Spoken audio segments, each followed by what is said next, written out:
Жыл басынан бері ұйымдасқан қылмысқа қарсы күрес бөліністерінің қызметкерлері 14 күдіктіні ұстады.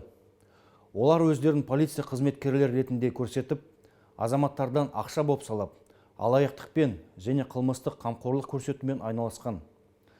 Мысалы, ағымдағы жылдың қараша айында Шымкентте бір топ адам полиция қызметкерлерінің кейпіне еніп, қамқорлығы үшін ай сайын 1,5 миллион теңге алып отырған.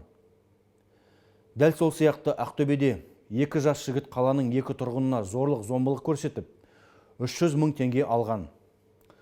Қонаевта ұйымдасқан қылмысқа қарсы күрес басқармасының қызметкерлері Алматы облысының 2 тұрғынын ұстады. Олар өздерін жедел уәкіл ретінде көрсетіп, жәбірленушіден 500 мың теңге бопсалаған.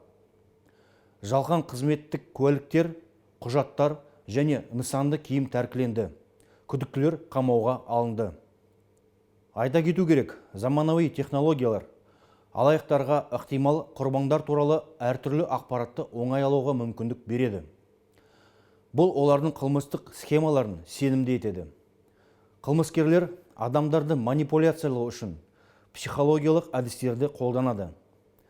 Жалған полиция қызметкерлерін ұстау бұл қауіпсіздік мәселесі ғана емес, азаматтардың құқықтарын қорғауды маңызды бөлігі. Азаматтардың қырағылығы мұндай қылмыстардың санын едәуір төмендетуі мүмкін. Ішкі істер министрлігі кез келген заңсыз әрекеттер туралы полицияға дереу хабарлауды сұрайды.